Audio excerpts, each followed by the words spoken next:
Bismillahirrahmanirrahim.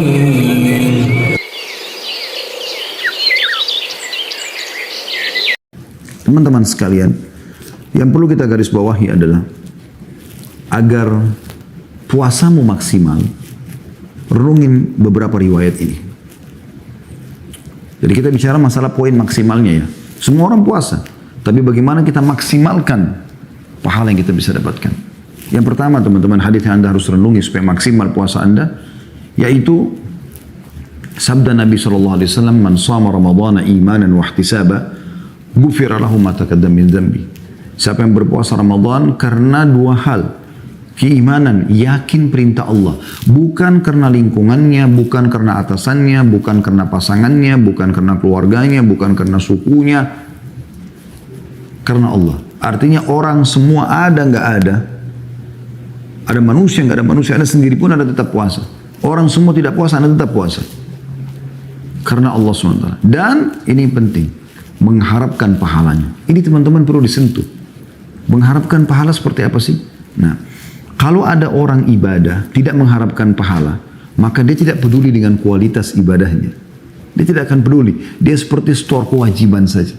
Anda ambil contoh misalnya, atau saya berikan contoh kepada Anda semuanya. Kalau ada orang sholat, dia bukan mengejar pahala sholat. Maka kita akan temukan orang ini seperti store kewajiban. Dia datang ke masjid, masuk ke dalam masjid, dia sholat. Khusyuk nggak penting buat dia. Yang penting saya sudah store kewajiban.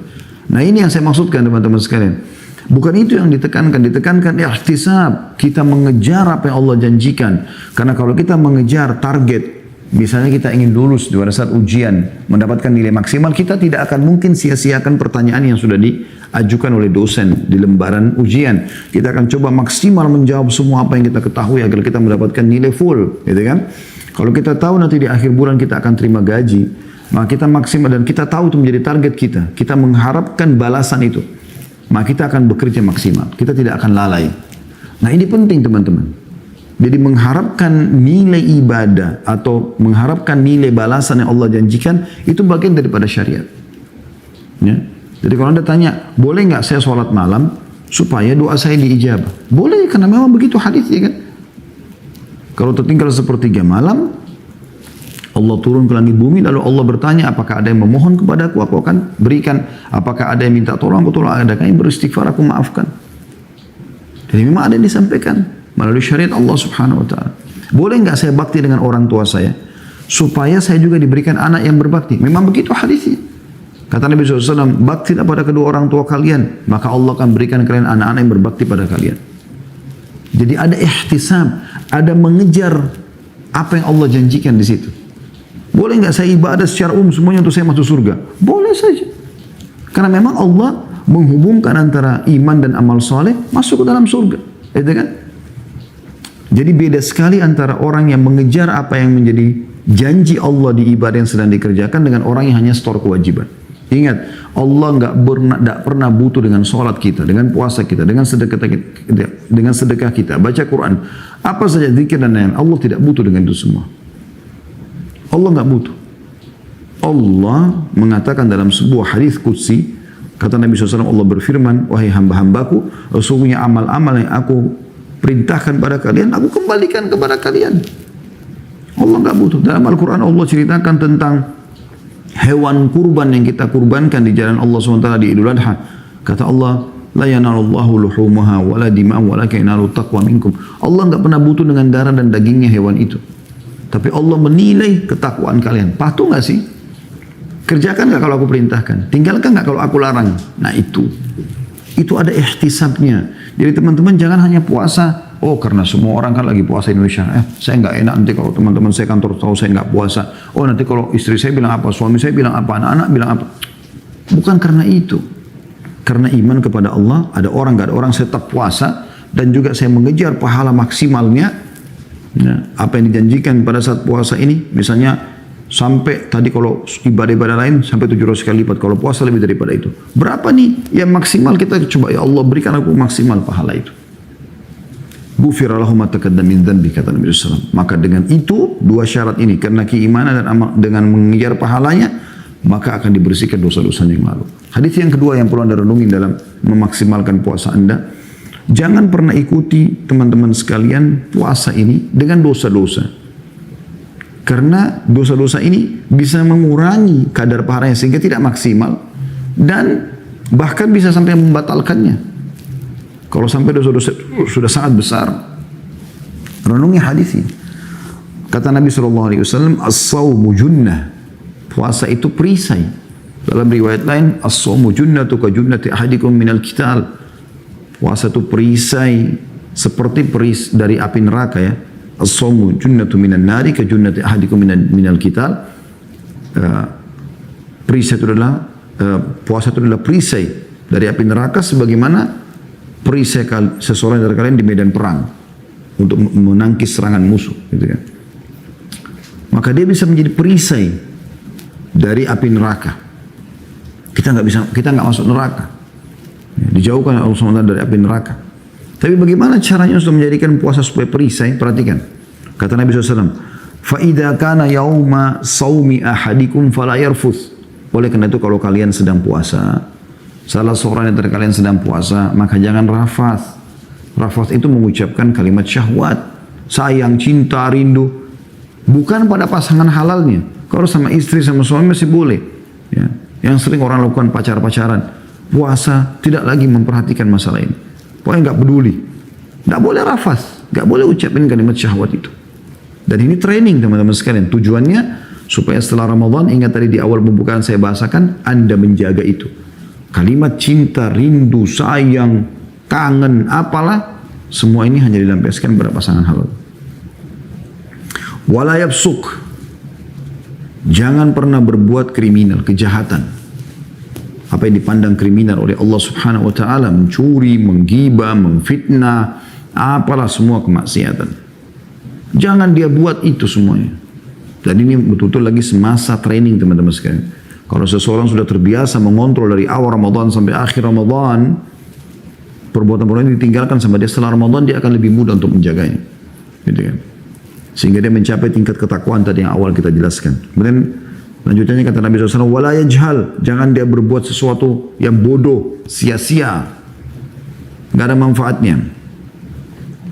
Bahkan kata Nabi SAW, supaya puasa bisa menjadi tameng dari api neraka, fa in sabau ahadun falyaqul inni imru'un shaim. Kalau ada yang ajak dia bertengkar, ribut, mencaci maki dia mengatakan saya sedang puasa. Maknanya apa? Seperti dia mengatakan saya sedang ikut program puasa nih, pembenahan diri saya nggak mau ikut-ikutan. Kamu mau ribut aja sendiri. Sampai seperti itu. Dia mengatakan saya sedang puasa. Juga hadis Nabi SAW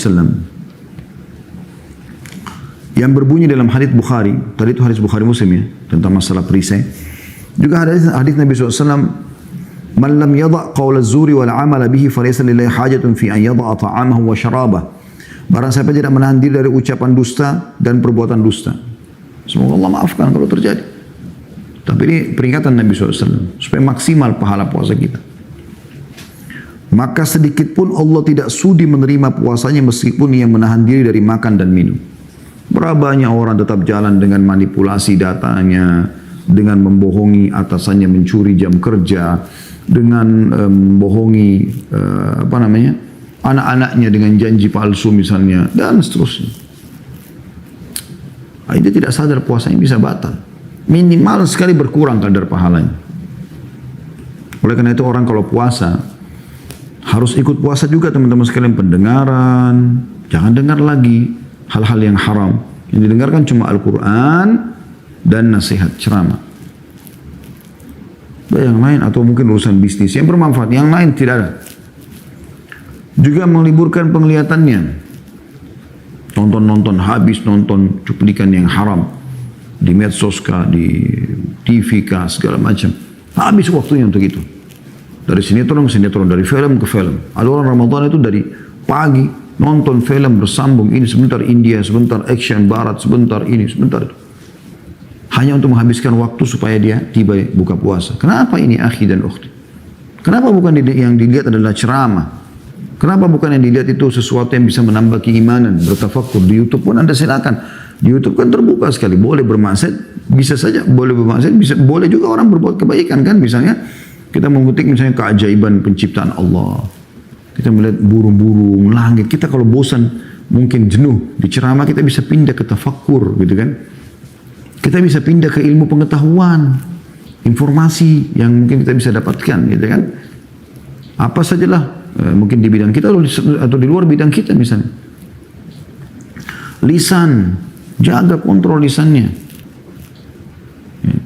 Jangan lagi menggibah, menggunjing orang, memfitnah, mencaci maki, bertengkar.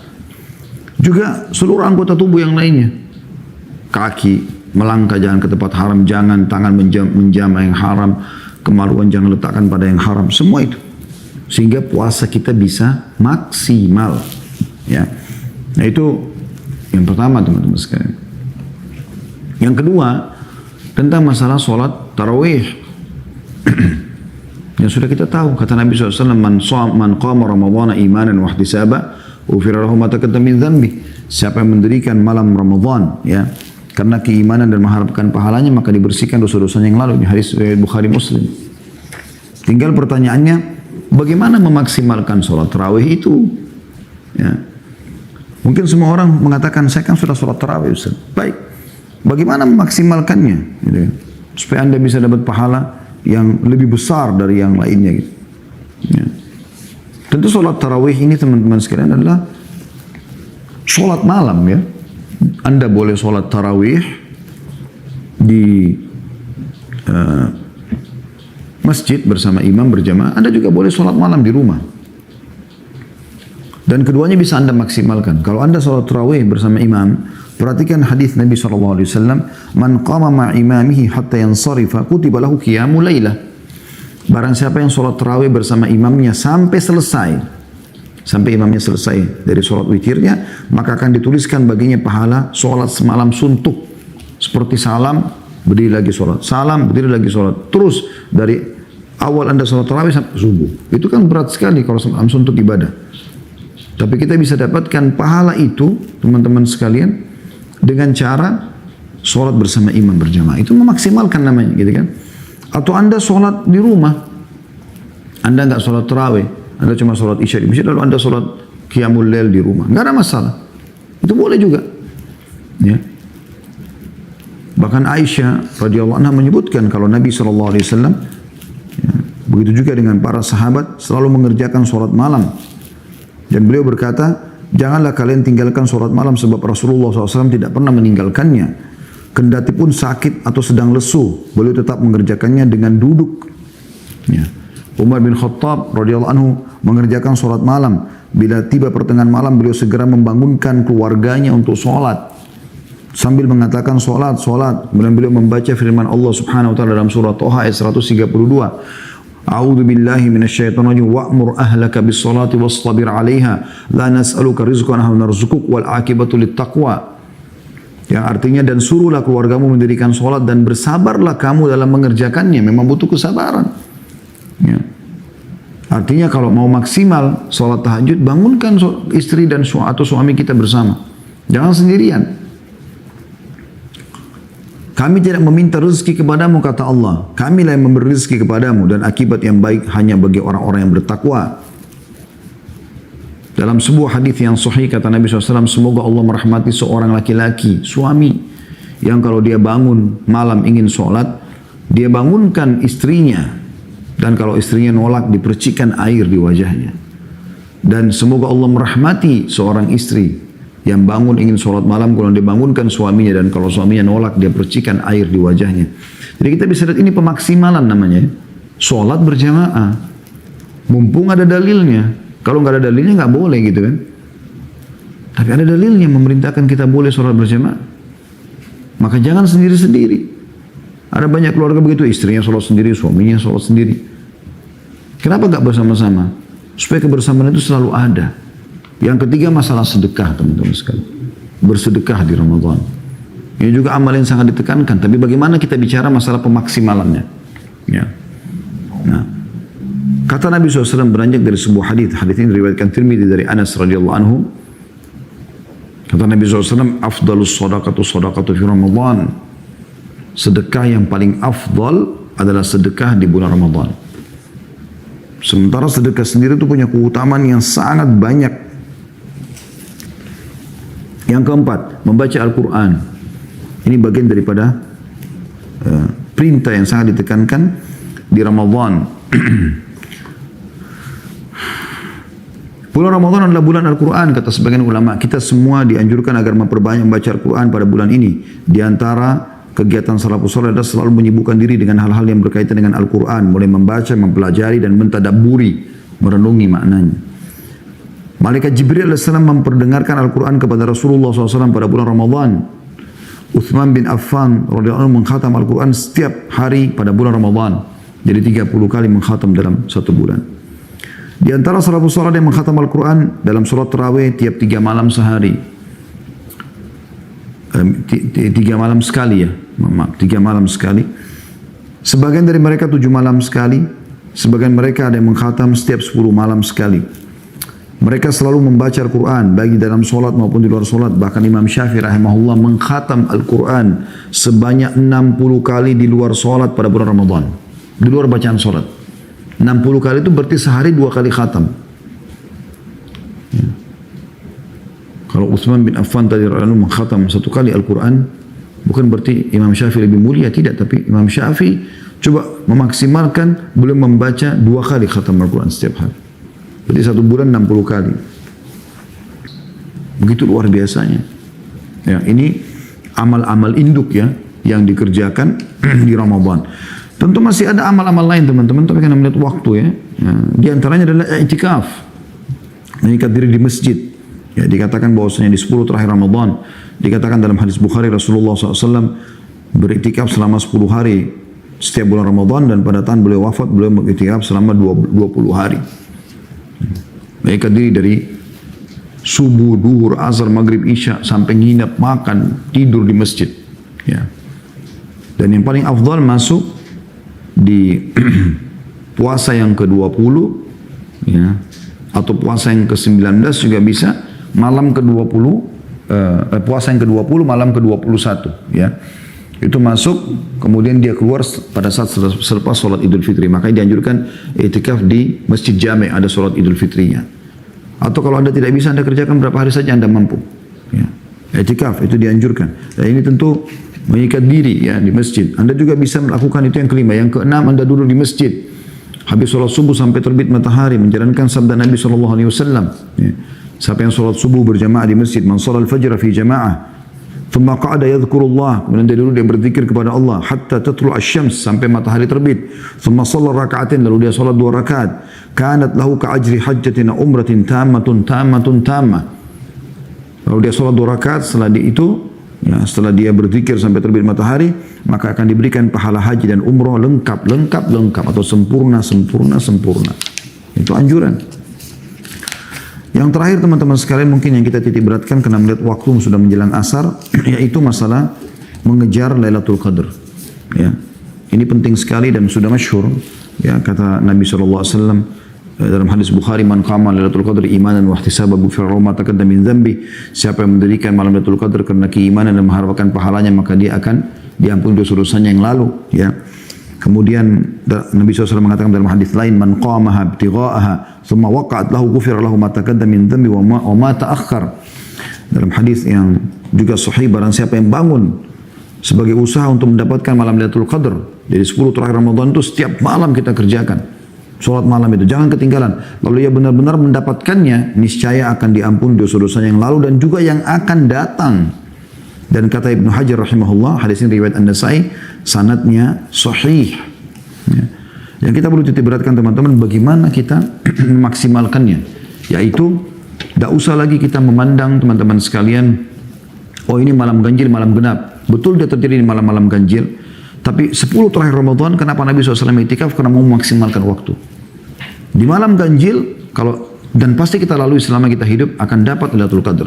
Cuma siapa yang maksimalkan ibadah itu. Di malam genapnya, kita seperti sedang mempersiapkan diri, membiasakan diri untuk beribadah itu.